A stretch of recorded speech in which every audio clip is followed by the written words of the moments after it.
तेरे नेता अब मेरे नेता। जो सियासी महाभारत उत्तर प्रदेश में छिड़ी हुई है वो तो अभी तक आपने देखी, लेकिन अब आपको दिखाने वाले हैं कि यही बीजेपी के नेता, पिछड़े नेता खासतौर पर, जो आज बीजेपी को छोड़कर समाजवादी पार्टी का दामन थामने के लिए एक बड़े मंच पर मौजूद थे।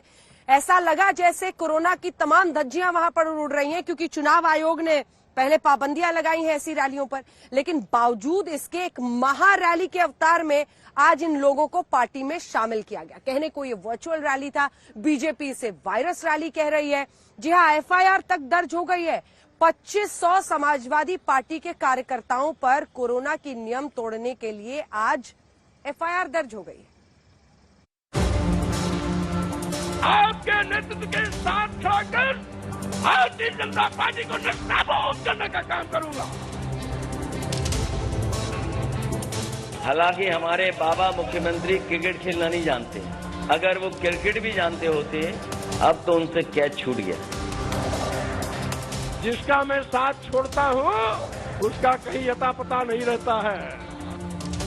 ये किस प्रकार की वर्चुअल रैली है जिसमें इस प्रकार से भीड़ को बुलवाकर और तमाम सोशल डिस्टेंसिंग के नॉर्म को तोड़ने का कार्य किया जा रहा है। आज 14 जनवरी मकर संक्रांति भारतीय जनता पार्टी के अंत का इतिहास लिखने जा रहा है। इसे कहते हैं जोश में होश खो देना। समाजवादी खेमे में बीजेपी के कुछ नेता टूट कर आए तो भीड़ का ज्वालामुखी फूट पड़ा। समाजवादी पार्टी के मुख्यालय में लोगों का ऐसा हुजूम उमड़ा कि चुनाव आयोग के फरमान से लेकर कोरोना के नियमों की सारी धज्जियां उड़ गई।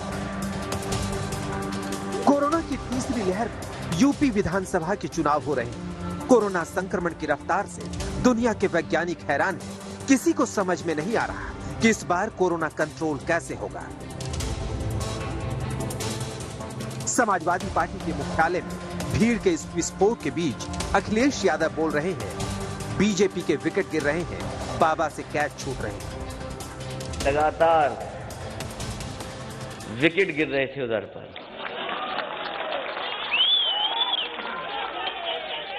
हालांकि हमारे बाबा मुख्यमंत्री क्रिकेट खेलना नहीं जानते। अगर वो क्रिकेट भी जानते होते अब तो उनसे कैच छूट गया।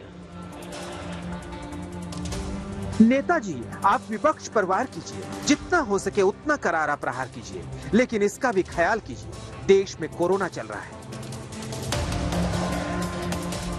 हम आपको बता दें कि योगी कैबिनेट के बाकी मंत्री स्वामी प्रसाद मौर्य और उनके समर्थक विधायकों ने समाजवादी पार्टी ज्वाइन की। इस मौके पर समाजवादी पार्टी की ओर से वर्चुअल रैली का आयोजन किया गया।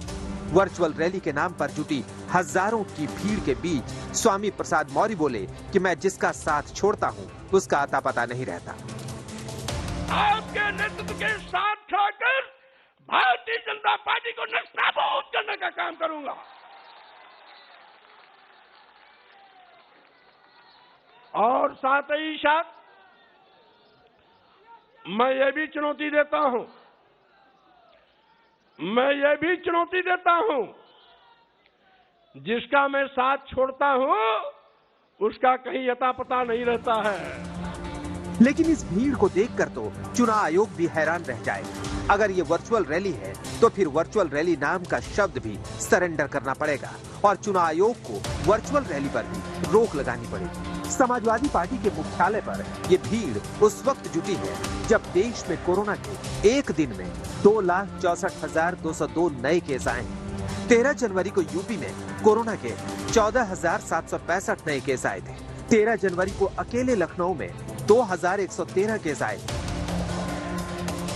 भीड़ को देखकर अखिलेश भले ही गदगद हो रहे हैं और 403 में से 400 सीट जीतने का दावा भी कर रहे हैं। और जो लोग समाजवादी रास्ते पर हैं और अंबेडकरवादी लोग हैं, ये दोनों लोग मिलकर के हो सकता है आक्रोश का साथ ले लेंगे तो हो सकता है 400 सीटें भी ये गठबंधन जीत जाए। क्योंकि जनता बैठी है, बदलाव के लिए बैठी है। जनता बदलाव के लिए बैठी है। जनता परिवर्तन चाहती है। समाजवादी पार्टी के मुख्यालय पर जुटी इस भीड़ ने चुनाव आयोग की तमाम गाइडलाइंस को तार-तार कर दिया है। हम आपको बता दें कि चुनाव आयोग ने कहा है कि कोई भी राजनीतिक पार्टी ना कोई रैली करेगी, ना कोई रोड शो।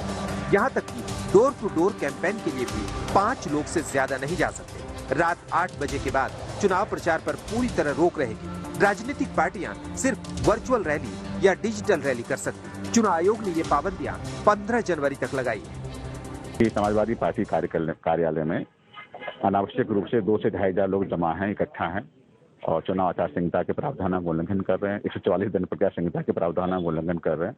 उस समय हमारे पुलिस और प्रशासनिक अधिकारी मौके पहुंचे थे। उन्होंने बाकायदा वहाँ वीडियोग्राफी कराई, उनके लोगों को वहाँ से जाने के लिए निर्देशित किया। फिर वो लोग सब चले गए, धीरे चले गए। उसके बाद उस संबंध में जिन्होंने कानून के प्रावधानों का उल्लंघन किया, उस संबंध में अभियोग पंजीकृत किया गया है। उसमें विवेचना करके कार्रवाई की जाएगी। चुनाव आयोग की पाबंदियों के बीच समाजवादी पार्टी ने बीजेपी के बागियों का ऐसा भव्य स्वागत किया कि कोरोना भी कहे कि ऐसी दावत उसे भी कबूल है। लेकिन बीजेपी ने तो इसे मुद्दा बनाकर चुनाव आयोग के सामने रख दिया है। ये किस प्रकार की वर्चुअल रैली है जिसमें इस प्रकार से भीड़ को बुलवाकर और तमाम सोशल डिस्टेंसिंग के नॉर्म को तोड़ने का कार्य किया जा रहा है। और ये वही व्यक्ति है जिन्होंने बार बार कोविड की लड़ाई में आड़ंगा लगाने के लिए, रोड़ा अटकाने के लिए कभी बीजेपी की वैक्सीन, कोविड वैक्सीन को कहा। आज उस उत्तर प्रदेश की कोविड की लड़ाई को कमजोर करने के लिए भी एक प्रकार से इस रैली को किया गया है। ये बहुत ही दुर्भाग्यपूर्ण है। इस पर कार्रवाई इलेक्शन कमीशन को सुनिश्चित करनी चाहिए। समाजवादी मुख्यालय पर उमड़ी इस भीड़ में स्वामी प्रसाद का जोश भी कुछ ज्यादा ही हाई दिखा। घर से लेकर समाजवादी पार्टी के दफ्तर तक नेताजी पूरे लाव लश्कर के साथ है और समाजवादी बनते ही बीजेपी के अंत का इतिहास भी लिखना शुरू कर दिया। जैसा कि आप जानते हैं, आज 14 जनवरी मकर संक्रांति भारतीय जनता पार्टी के अंत का इतिहास लिखने जा रहा है। लेकिन अगर समाजवादी पार्टी के हेड ऑफिस पर जुटी इस भीड़ में कोरोना का विस्फोट हो गया तो इस बार की मकर संक्रांति वर्चुअल रैली के नाम पर जुटी भीड़ में कोरोना का इतिहास भी लिखेगी। आज तक